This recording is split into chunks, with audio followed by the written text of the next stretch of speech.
gaskiya yanzu madara suna lalata mu. Sai ma wasa na gaba. Kai kai wani tun ma kake supporter? Kai yanzu ga riga jubi jikinka wani tun ma kake supporter?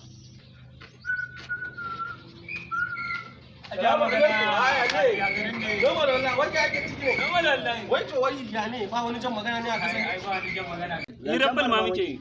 Haba da Allah nan ku a rayuwar ku gaba ɗaya babu wani jan magana. Ya wani jan magana mu labaran ban ma muke. A wato wai menene bal?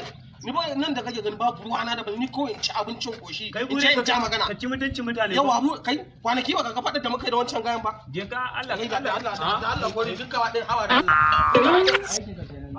Ba dai aikin jan magana ba, zai haɗu da lirizai. Kuna wannan bako? Magana kawai zan ja. Duk wanda ya mun sai na yi masa. Alƙur'anu. Sai a ja magana. Sai le a ja magana.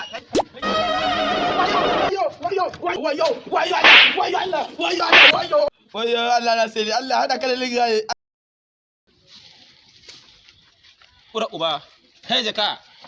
Baba zai yi bane ta goya ki dan bura uba. Yar bura uba jaka. Kwana na uku yana neman leburanci ba labari. Na yi ta faman rataye jaka sai ka ce mai tallan magani kowa na kallo na dillan da nabi. A fusa ta nake yau duk dan bura uban da ya taba ni wallahi yau sai an yi ta. Allah kawo mai kokari hau kai na yau. Dan tsanna a daina kallon da kallo na tsalo wallahi. Allah ne kada ya sabun da ya aje anan. Nan dan tsannan da kake gani Allah ne ya san manufar jaki yasa bai yi da kafo ba. Allah ya san da wuyan biri yasa biri yake daure ya kugu. Ha yau da an samu kuɗi. Ka san wani mugun dan iska ne talauci ne yake rage barikin. Babban gayen ne gai. Assalamu alaikum. Assalamu alaikum salam. Wayan ka kada ka wani lakur a Da Allah ka ware kai ta nan ni kaga yau sadauki ne rike ne. Baka san waye ni ba ko? Banza ne kai kawai. Baka san aje magana ba? Ni dai na san na iya tabe bakinka. Kai zaka Kai.